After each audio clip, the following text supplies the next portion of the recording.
News first channel ವೀಕ್ಷಕರಿಗೆ ಭವಿಷ್ಯ ಈ ದಿನ ಕಾರ್ಯಕ್ರಮಕ್ಕೆ ಸ್ವಾಗತ.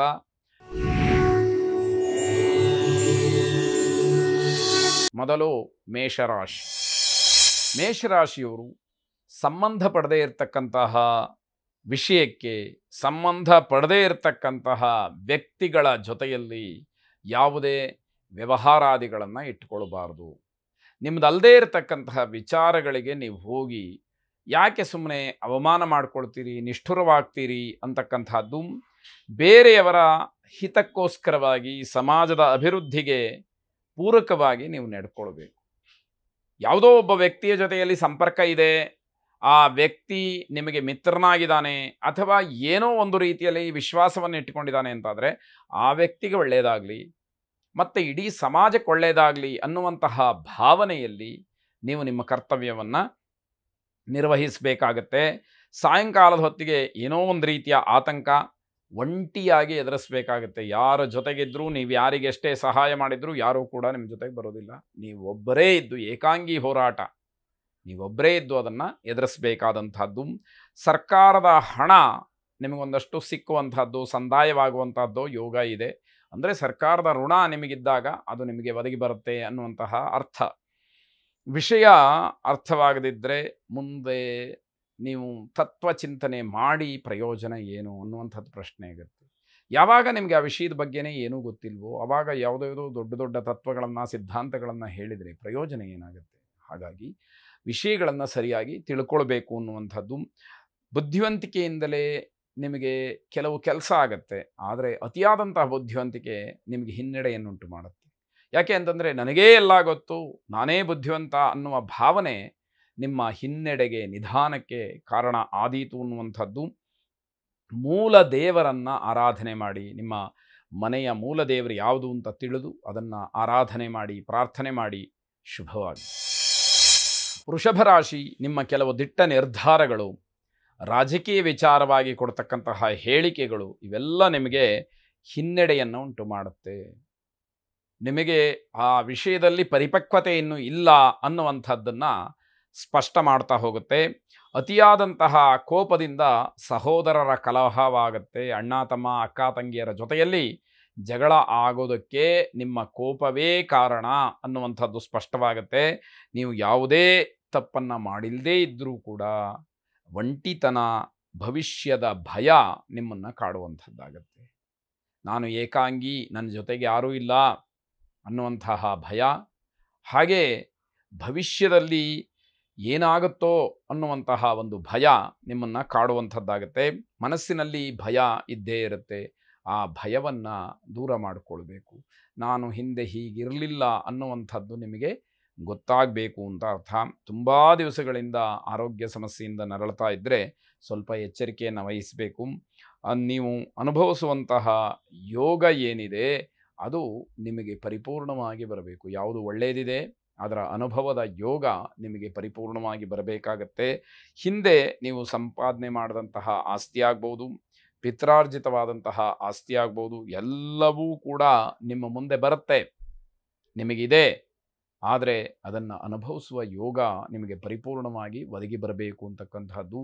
ಅಮೃತ ಮೃತ್ಯುಂಜಯನನ್ನು ಪ್ರಾರ್ಥನೆ ಮಾಡಿ. ರುದ್ರಂ ಪಶುಪತಿಂ ಸ್ಥಾಣಂ ಶ್ರೀಕಂಠಂಚ ಉಮಾಪತಿಂ ನಮಾಮಿ ಶಿರಸಾ ದೇವಂ ಕಿನ್ನೋ ಮೃತ್ಯು ಕರಿಷ್ಯತಿ ಎಂಬ ಪ್ರಾರ್ಥನೆಯನ್ನು ಮಾಡಿ. ಶುಭವಾಗಿ. ಮಿಥುನ ರಾಶಿ. ಹಣವೇ ಮುಖ್ಯ ಅಂತಕ್ಕಂತಹ ತೀರ್ಮಾನಕ್ಕೆ ಬಂದಾಗ ಬೇರೆ ಯಾವುದನ್ನೂ ಕೂಡ ಗಮನಿಸಕ್ಕೆ ಹೋಗೋದಿಲ್ಲ. ದುಡ್ಡೇ ಅಲ್ಲಿ ಪ್ರಧಾನ ಅಂತ ಹೇಳಿ ಅನ್ನಿಸ್ಕೊಂಡು ಬಿಡುತ್ತೆ. ಆದರೆ ಅವಮಾನ, ಅಪಮಾನ ಎರಡೂ ಕೂಡ ಆಗುವಂತಹ ಸಾಧ್ಯತೆಗಳಿರುತ್ತೆ. ದುಡ್ಡಿನಿಂದ ಹೋದಾಗ ಎಲ್ಲದಕ್ಕೂ ಕೂಡ ಸಿದ್ಧವಾಗಿರಬೇಕು ಅನ್ನುವಂತಹದ್ದು ಅಲ್ಲಿ ಗೊತ್ತಾಗುತ್ತೆ. ನೀವು ಗೌರವಯುತವಾಗಿ ಕೊಟ್ಟಿದ್ದಂತಹ ಹಣ ನಿಮಗೆ ಹಿಂದಿರುಗಿ ಬರ್ತಕ್ಕಂತಹ ಸಾಧ್ಯತೆ ಇದೆ. ಯಾರು ನಿಮ್ಮ ಹತ್ರ ಸಾಲ ಪಡೆದಿದ್ರು, ಯಾರು ಯೋಗ್ಯರಿಗೆ ನೀವು ಹಣವನ್ನು ಕೊಟ್ಟಿದ್ರಿ, ಅಂತಹ ಹಣ ನಿಮ್ಮ ಕೈ ಸೇರತಕ್ಕಂತಹ ಸಾಧ್ಯತೆ ಹೆಚ್ಚಾಗಿದೆ. ಸ್ವಂತಿಕೆಯಿಂದ ಇರಬೇಕಾಗತ್ತೆ. ಪೂರ್ಣವಾಗಿ ಬೇರೆಯವರನ್ನು ಅವಲಂಬಿಸಿದಾಗ ತೊಂದರೆಗಳು ಹೆಚ್ಚಾಗತ್ತೆ. ಯಾಕೆ ಅಂತಂದರೆ ಅವಲಂಬನೆ ಬೇಕು, ಪರಾವಲಂಬನೆ ಇಲ್ಲದಲೇ ಕೆಲವು ಕೆಲಸಗಳಾಗೋದಿಲ್ಲ. ಆದರೆ ಎಲ್ಲವುದಕ್ಕೂ ಬೇರೆಯವರನ್ನೇ ಆಶ್ರಯ ಮಾಡ್ತೀನಿ, ನನ್ನ ಸ್ವಂತಿಕೆ ಏನೂ ಇಲ್ಲ ಅನ್ನೋ ರೀತಿಯಲ್ಲಿ ಇದ್ದುಬಿಟ್ರೆ ಅದು ಕಷ್ಟವಾದೀತು. ರಾಜಕೀಯ ಭಯ, ರಾಜಕಾರಣಿಗಳ ಭಯ ನಿಮ್ಮನ್ನು ಕಾಡುತ್ತೆ. ಜಾಗ್ರತೆಯಿಂದ ಇರಬೇಕು. ಅದು ಎರಡೂ ತುಂಬ ದೊಡ್ಡದಾದಂತಹ ಹೆದರಿಕೆಯನ್ನು ಹುಟ್ಟಾಕುವಂಥದ್ದಾಗತ್ತೆ.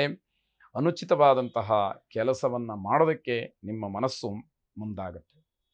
ಯಾವುದು ಯೋಗ್ಯವಲ್ಲವೋ ಅಥವಾ ಯಾವ ಕೆಲಸವನ್ನು ನೀವು ಮಾಡಬಾರ್ದೋ ಅಂತಹ ಕೆಲಸಗಳ ಬಗ್ಗೆ ಒಂದಷ್ಟು ಪ್ರೇರಣೆ ನಿಮಗೆ ಆಗುವಂಥದ್ದು, ಅಥವಾ ಯಾರೋ ನಿಮ್ಮನ್ನು ಪ್ರಚೋದಿಸುವಂಥದ್ದು, ಯಾವುದೋ ಸಂದರ್ಭ ನಿಮ್ಮನ್ನು ಕೆರಳಿಸುವಂಥದ್ದು, ಆ ಕೆಲಸಕ್ಕೆ ಮುಂದಾಗುವಂಥದ್ದು, ಹೀಗೆಲ್ಲ ಅನರ್ಥಗಳು ಸಂಭವಿಸ್ತಕ್ಕಂತಹ ಸಾಧ್ಯತೆ ಇದೆ.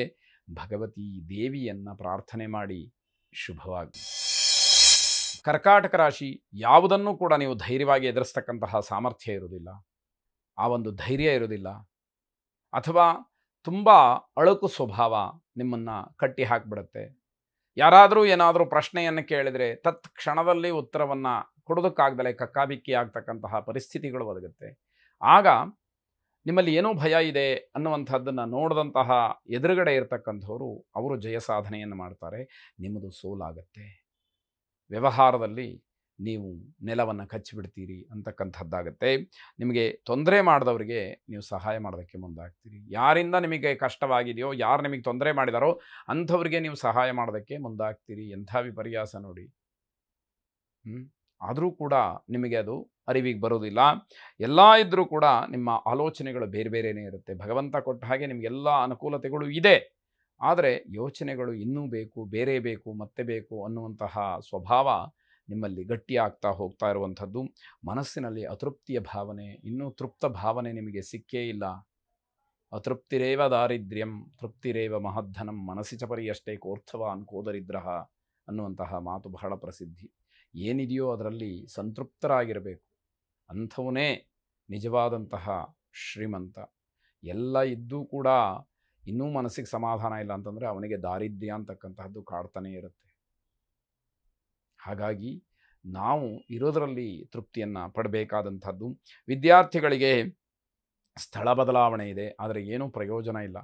ಬೇರೆ ಜಾಗಕ್ಕೆ ಹೋದ ತಕ್ಷಣ ನಮ್ಮ ಪ್ರಯತ್ನಗಳು ಏನಿಲ್ಲ, ನಮ್ಮ ಪ್ರಾಮಾಣಿಕತೆ ಇಲ್ಲ ಅಂತಂದರೆ ಏನು ಉಪಯೋಗ ಏನಾಯಿತು? ಎಲ್ಲವೂ ಕೂಡ ಸ್ವಾರ್ಥಪರವಾಗಿ ನಡೀತಕ್ಕಂತಹ ಕೆಲಸಗಳಾಗುತ್ತೆ. ಉದ್ಯೋಗದ ಬದಲಾವಣೆಯ ಸೂಚನೆಗಳು ಕೂಡ ಹೆಚ್ಚಾಗಿ ಕಾಣ್ತಾ ಇದೆ. ಮಾರುತಿಯನ್ನು ಪ್ರಾರ್ಥನೆ ಮಾಡಿ. ಮನೋಜವಂ ಮಾರುತ ತುಲ್ಯವೇಗಂ ಜಿತೇಂದ್ರಿಯಂ ಬುದ್ಧಿಮತಾಂ ವರಿಷ್ಠಂ ವಾತಾತ್ಮಜಂ ವಾನರ ಯೂಥ ಮುಖ್ಯಂ ಶ್ರೀರಾಮದೂತಂ ಶಿರಸಾ ನಮಾಮಿ ಎಂಬ ಪ್ರಾರ್ಥನೆ ನಿಮ್ಮದಾಗಿರಲಿ. ಶುಭವಾಗಿ.